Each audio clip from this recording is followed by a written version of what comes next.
네, 안녕하세요. 반갑습니다. 해피바이러스입니다.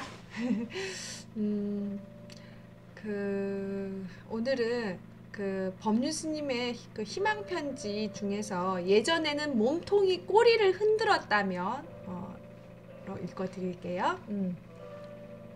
예, 스님이 이제 이번에는 꼬리가 몸통을 흔드는 역할을 해봅시다. 이렇게 하시면서 우리로 인해 미국과 중국의 패권 경쟁이 적어도 동아시아에서는 협력 경쟁이 되도록 한다면 우리가 강대국의 영향을 받는 게 아니라 우리 때문에 오히려 강대국의 영향을 받게 되는 겁니다.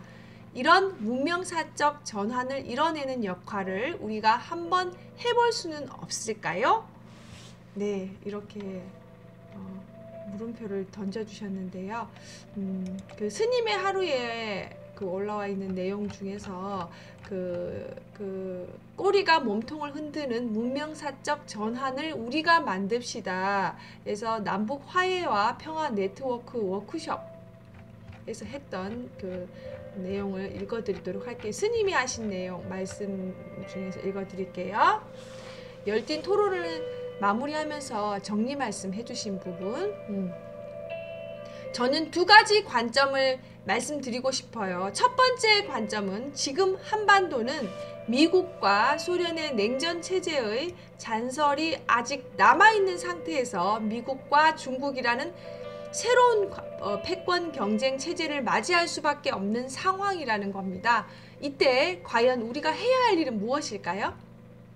보수 세력은 아직도 과거 냉전 체제를 붙잡고 있는 것 같고, 진보 세력은 과거 냉전 체제의 해체에만 갇혀 있는 것 같아요. 과거 체제를 해체할 때는 새로운 질서를 구축하는 데 방해가 안 되는 범위 내에서 이루어져야 합니다. 그래서 우리가 놓인 상황을 잘 살피고 새롭게 전개될 동아시아 질서를 바라보면서 과거에 마땅히 해체됐어야 했지만 아직 해체되지 않고 있는 구질서를 어떻게 종결지으면서 새로운 체제로 재편해 나갈 것이냐, 여기에 우리는 집중해야 합니다.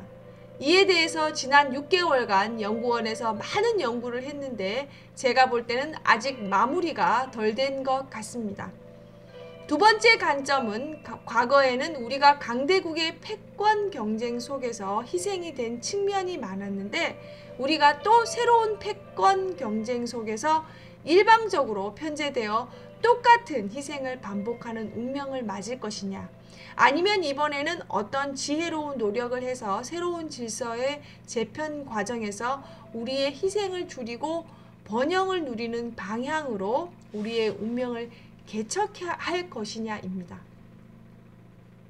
여기서 우리가 해야 할 일은 오히려 우리로 인해 미국과 중국의 패권 경쟁이 적어도 동아시아에서는 협력 경쟁이 되도록 하는 길을 연구하는 것이라고 생각합니다.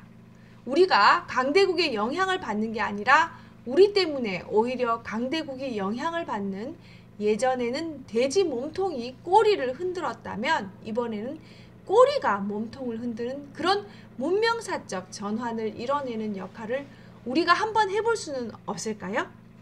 이것은 새로운 문명을 만들어가는 일입니다. 미투 운동을 보더라도 옛날에는 영웅이 세상을 움직였는데 지금은 평범한 사람들에 의해서 세상이 움직여지는 새로운 문명이 일어나고 있잖아요. 이것은 유튜브와 같은 기술 변화에 바탕을 두고 있고요. 저는 우리가 안보 현안에서도 이런 새로운 문명을 하나 창조해낼 수 있으면 좋겠습니다. 그래서 평화교육 파트는 이런 변화를 이해할 수 있도록 국민들에게 알리는 역할을 하고, 평화운동 파트는 이런 변화를 가져오도록 민간 차원에서 여론을 형성하는 역할을 하면 좋을 것 같습니다. 저는 오늘 발표를 들으면서 몇 가지 의문이 들었어요. 첫째, 제2차 북미 정상회담의 개최에 가장 큰 걸림돌이 되고 있는 게 무엇일까? 둘째, 김정은 위원장이 서울 답방을 못 온 이유가 무엇일까? 셋째, 주한미군 주둔비 부담 문제를 어떻게 합의해야 할까? 현 상황과 별 관계가 없어 보이지만 한미 정상회담에서 트럼프 대통령은 주한미군 주둔비 문제를 제기하고 있기 때문에 어쩌면 이것이 해결의 열쇠가 될 수도 있지 않을까요? 우리가 주한미군 주둔비를 미국이 원하는 만큼 부담해 준다면 대북 제재에 대한 한국 정부의 요구를 들어줄 것이고, 그러면 김정은 위원장이 서울 답방을 올 수 있는 명분이 생기게 되고, 그러면 북미 정상회담을 개최할 수 있도록 북한의 영변 핵시설 폐쇄를 요구하는 딜을 할 수는 있지 않을까요?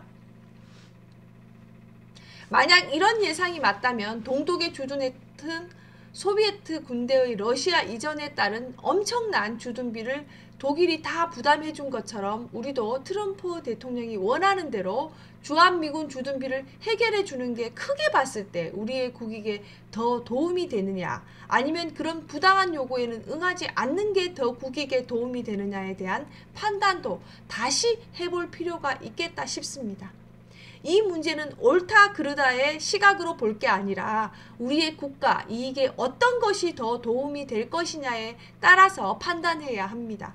우리가 지금 비판을 받더라도 이 문제를 꼭 해결해야 될 문제라고 생각한다면 실질적인 아이디어를 내서 여론을 형성하는 게 필요합니다. 어쨌든 지금 가장 큰 걸림돌은 미국이 자신들의 이익을 위해서 키를 쥐고 있기 때문입니다. 그래서 반미운동이나 친미운동이 아닌 미국에게 강력히 요구하는 용미적 자세가 필요하다고 생각합니다.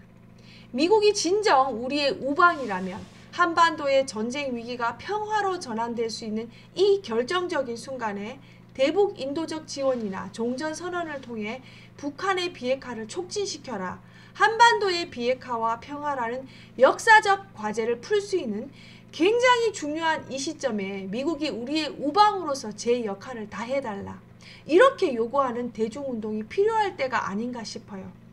정부의 노력만으로는 미국을 설득하는 데 힘이 붙이는 것 같습니다.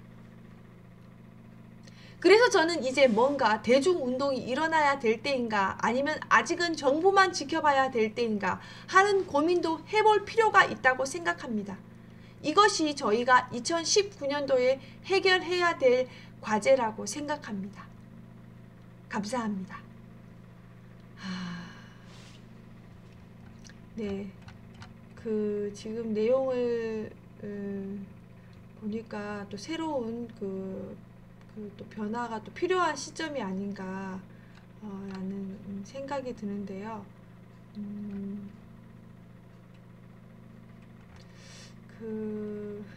어떤 게 우리한테 이익이 되는지를 잘 살펴봐야 될 그런 상황인 것 같습니다.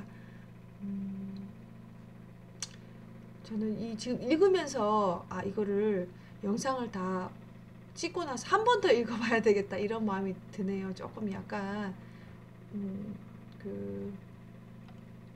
헷갈리는 부분이 있어서요. 여러분들도 제가 읽었던 내용 한 번 더 돌려보기 하셔서 완전히 내 걸로 만들어서 숙지하시는 건 어떨까 하는 생각이 드네요. 네, 오늘도 행복하시고요. 저는 해피바이러스였습니다. 행복하세요.